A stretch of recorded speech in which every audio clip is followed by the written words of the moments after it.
Kemudian sesuatu yang wajib dilakukan oleh orang yang sedang sakit yang kedelapan adalah wa yushhidu ala dzalika rajulaini adilaini muslimaini.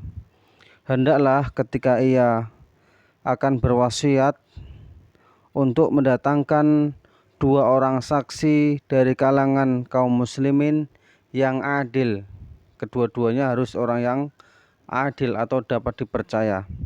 Fa illam yujada, jika sudah dicari namun tidak diketemukan, farajulaini min ghairil muslimaini, maka diperbolehkan saksi tersebut dari kalangan orang non muslim, dua laki-laki dari kalangan non muslim dan yang adil.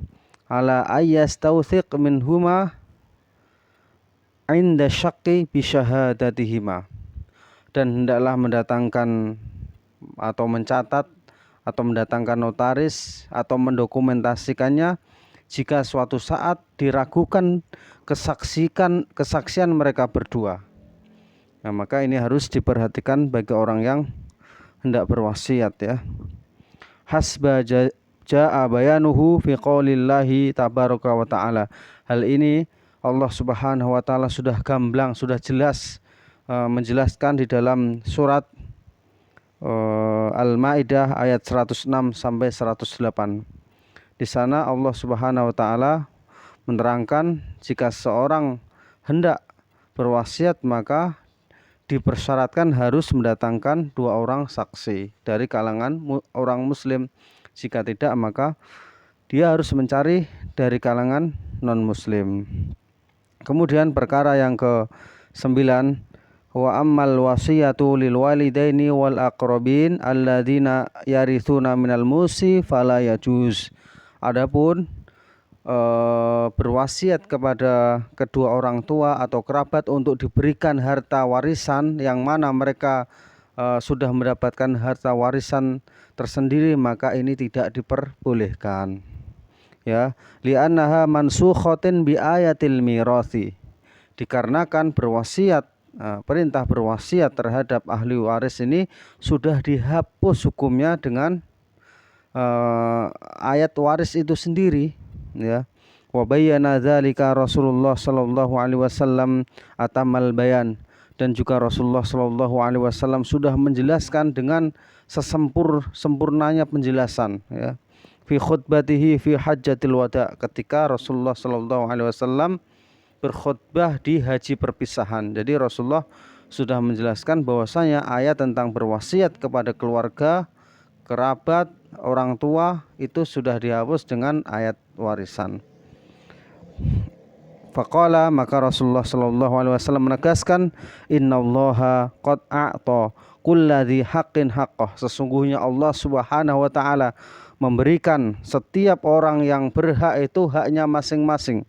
Fala wasiyata lil warisi, maka tidak berhak orang yang sudah mendapatkan warisan itu diberikan hak lagi. Hadis ini dikeluarkan oleh Abu Dawud, At-Tirmidzi, dan dihasankan juga oleh Imam At-Tirmidzi dan Imam Al-Baihaqi dan yang lainnya. Kemudian hal yang ke-10, wa yahrumu al-itraru fil wasiyah, dan ketika seorang hendak berwasiat maka diharamkan berwasiat terhadap sesuatu yang membawa bahaya ya, atau sesuatu yang dilarang secara syar'i. Ka ayyusi bi hirmani ba'dal warathati min haqqihi minal irth, seperti ia berwasiat supaya tidak memberikan bagian hartanya kepada orang yang berhak mendapatkan warisan. Ini termasuk perkara yang terlarang ya. Au yufaddilu ba'duhum ala ba'dun fih, atau berwasiat agar orang yang telah mendapatkan jatah warisan itu diberi tambah ya. Ini juga dilarang ya. Liqauli tabaraka wa ta'ala, hal ini dijelaskan oleh Allah Subhanahu wa taala di dalam Al-Qur'an surat An-Nisa ayat 7, yaitu lirrijali nasibum mimma tarakal walidaini wal aqrabun, bagi laki-laki mendapatkan jatah bagian terhadap harta yang ditinggalkan oleh kedua orang tua dan harta kerabatnya. Mimma qalla minhu au katsur, baik sedikit ataupun banyak. Nasibam mafruḍa, bagian yang telah ditentukan. Ya. Kemudian juga Rasulullah sallallahu alaihi wasallam mengatakan la dharara wala dhirar, dan janganlah kalian mencelakai diri kalian sendiri maupun orang lain. Wa man dharra, barang siapa yang mencelakai atau memberikan madarat bagi orang lain, dharrahullah, maka Allah pun akan memberikan madarat kepadanya. Wa man syaqahullah, barang siapa yang memusuhi orang lain, maka Allah akan memusuhinya. Hadis ini dikeluarkan oleh Imam Ad-Daruqutni dan Imam Al-Hakim dan yang lainnya. Kemudian hal yang ke-11, wal wasiyatul jairatu batilatun mardudatun. Adapun berwasiat dengan sesuatu yang dilarang secara syar'i, maka batil, mardudatun, dan tertolak. Liqauli sallallahu alaihi wasallam, hal ini ditegaskan oleh Nabi sallallahu alaihi wasallam, man ahdatsa fi amrina hadza, barang siapa mengada-ngada di dalam perkara urusan agama ini, ma laisa minhu, yang tidak ada tuntunannya, fahuwa raddun, maka itu tertolak. Hadis ini dikeluarkan oleh Imam Bukhari dan Imam Muslim dan yang lainnya. Kemudian di antara contoh wasiat yang tertolak adalah hadis yang diriwayatkan oleh Imran bin Husain, ya, anna rajulan, dahulu ada seorang laki-laki, a'taqa inda mautihi, yang dia memerdekakan budak, yang dia berwasiat untuk dimerdekakan budaknya, sittata rijulatin, yaitu 6 orang budak. Lam yakun lahu malun ghairuhum, akan tetapi orang ini tidak meninggalkan sepeser pun uang kecuali 6 budak itu. Ya, faja'a warasathu minal a'rab, maka ahli warisnya itu menuntut dan berbondong-bondong datang dari kampung ke Nabi sallallahu alaihi wasallam. Fa akhbaru Rasulullah sallallahu alaihi wasallam bima sana'a, dan mereka mengabarkan kepada Rasulullah sallallahu alaihi wasallam terhadap apa yang telah terjadi.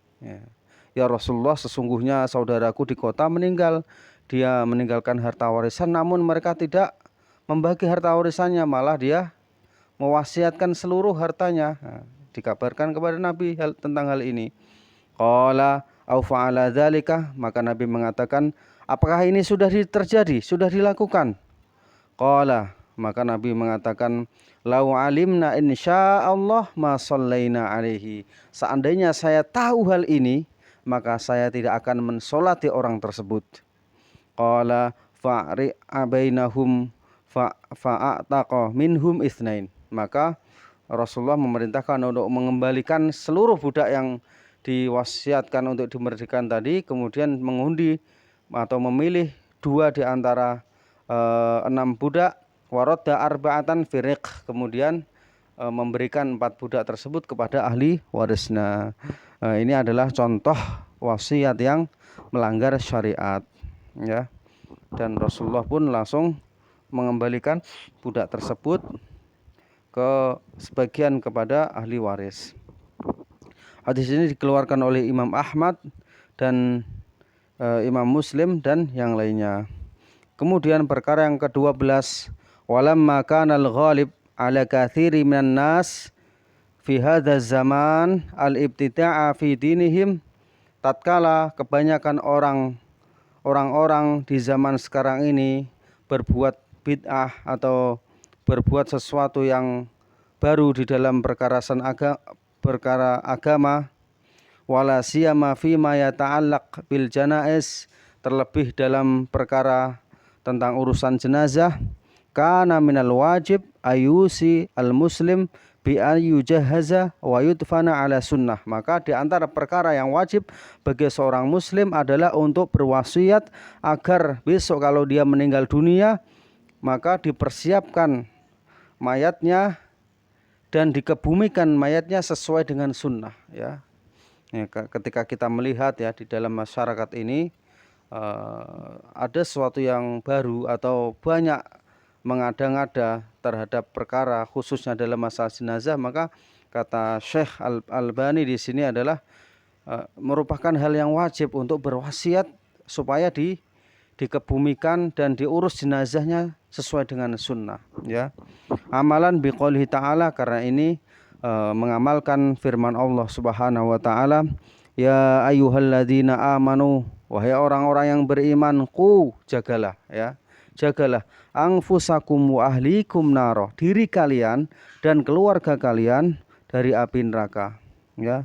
Kenapa? Waquduhan nasu wal hijarah, karena bahan bakar api neraka itu manusia dan bebatuan. Alaiha malaikatun ghiladun syidat, dan di dalam neraka itu banyak malaikat yang mana mereka keras dan tegas, ya. La ya'sunallah, mereka tidak akan mendurhakai Allah, ya, ma amarahum, terhadap apa yang diperintahkan kepada mereka. Wa yaf'aluna ma yu'marun, dan mereka mengerjakan terhadap apa yang diperintahkan Allah kepada mereka, ya. Maka kita disuruh untuk menjaga diri kita dan keluarga kita dari siksa api neraka. Di antaranya adalah mengamalkan sunnah Rasulullah Shallallahu Alaihi Wasallam di dalam perkara yaitu seputar tentang jenazah. Walidzalika kana ashabu Rasulillah Shallallahu Alaihi Wasallam yusuna bidzalik. Oleh karena itu dahulu para sahabat Nabi Shallallahu Alaihi Wasallam berwasiat dengan hal yang demikian, ya, supaya diurus jenazahnya dan dikebumikan sesuai dengan sunnah. Wal athar anhum bima dzakarna katsiratan, dan hadis-hadis yang menjelaskan perkara ini sangatlah banyak, ya. Fala ba'sa minal iqtisar ala ba'dhiha, maka di sini kata Syekh akan menyebutkan sebagian kecil atau ringkasan dari athar atau hadis-hadis yang menyatakan hal tersebut. Yang pertama adalah An Amir bin Sa'ad bin Abi Waqqas, ya, kisah dari sahabat Amir bin Sa'ad bin Abi Waqqas, anna abahu qala fi maradihi alladzi mata fih. Ketika itu bapaknya berwasiat tatkala bapaknya sedang mengalami sakit yang sangat parah, yaitu sakit yang terakhir yang mana ia meninggal saat sakit yang ia derita itu. Kata bapaknya, al-haiduli lahdan, wahai Amir, buatkanlah besok aku lahat kuburan, ya. Wa ansibu alayya allabina nasban, dan letakkanlah batu, ya, batu bata di atas kuburanku. Jadi tidak menyuruh untuk membangun atau dibuat rumah dan lain-lain, cukup dengan meletakkan batu bata di atas kuburannya. Kama suni'a bi Rasulillah sallallahu alaihi wasallam, sebagaimana yang telah dilakukan oleh Rasulullah sallallahu alaihi wasallam. Hadis ini dikeluarkan oleh Imam Muslim dan Imam Al-Baihaqi. Kemudian An Abi Burdah qala, riwayat dari Abi Burdah mengatakan, ausa Abu Musa radhiyallahu anhu hina hadratul maut, ya. Abu Musa radhiyallahu anhu mewasiatkan ketika hendak meninggal dunia, qala idza intallaqtum bi janazati, ketika kalian mengangkat jenazahku, fa asri'u bi al-masya, maka percepatkanlah jalannya, percepat jalannya, ya. Wala tudbi'uni bi mijmar, dan jangan diikuti dengan dupa atau asap, ya, asap yang dibakar di dalamnya itu wangi-wangian, jangan. Wala taj'alanna ala lahdi syai'an yahulu baini wa bainat turab, dan janganlah kalian menjadikan aku dengan tanah itu pemisah, ya. Misalkan dikasih sesuatu batu atau yang lain, ya. Wala taj'alanna ala qabri binaan, dan janganlah kalian membangun di atas kuburanku sebuah bangunan. Wa ushidukum anni bari'um min kulli haliqah, dan saksikan aku berlepas diri dari segala bentuk ratapan seperti memotong rambut, au salikah, atau memukul-mukul pipi, au khariqah, atau menyobek-nyobek baju. Qalu sami'ta fihi syai'an, apakah kalian mendengar hal ini? Qala na'am min Rasulillah sallallahu alaihi wasallam. Ya, mendengar dari Rasulullah sallallahu alaihi wasallam. Hadis ini dikeluarkan oleh Imam Ahmad, Imam Al-Baihaqi dan yang lainnya. Kemudian an Hudzaifah qala, dari hadis yang diriwayatkan Hudzaifah ibnul Yaman mengatakan, idza ana mittu fala tu'dinu bi ahadan. Jika aku meninggal nanti maka jangan kalian melakukan sesuatu di hadapanku. Maksudnya apa? Meratap, menangis misalnya. Fa ini akhafu ayyakuna na'yan, maka aku takut kalau ini termasuk dari meratap, ya, dari ratapan, ya. Wa inni sami'tu Rasulullah sallallahu alaihi wasallam yanha 'anin na'yi, dan sesungguhnya aku mendengar Rasulullah sallallahu alaihi wasallam melarang atas ratapan kepada sang mayit. Ya, hadis ini dikeluarkan oleh Imam At-Tirmidzi. Kemudian di sini pengarang rahimahullahu taala juga menyebutkan perkataan Imam Nawawi. Qala Nawawi rahimahullahu fil Azkar. Imam Nawawi juga menegaskan di dalam kitab Al-Azkar. Wa yustahabbu lahu istihbaban muakkadan, dan disunahkan secara tegas, secara kuat, ya. Ayusihum bijtinabi majaratil adatu bih, ya. Untuk berwasiat menjauhkan dari sesuatu yang dianggap itu tradisi, minal bid'ah fil janaiz, dari perkara yang bid'ah di dalam pengurusan jenazah, ya. Ini perkataan Imam Syafi'i, ulama dari madhab. Ini perkataan Imam Nawawi, ulama dari madhab Asy-Syafi'i. Wa yu'akkidu al-ahda bidzalik, dan hendaklah orang yang meninggal dunia meyakinkan hal ini kepada orang yang ditinggalkan nanti. Jadi ini perkataan Imam Nawawi bahwasanya orang yang hendak meninggal dunia berwasiat agar menjauhkan diri dari perkara yang dianggap masyarakat itu sudah tradisi, padahal itu perkara yang baru, ya. Dan hendaklah orang yang mau meninggal dunia itu meyakinkan, menekankan hal ini supaya dikuburkan dengan sesuai dengan sunnah, ya.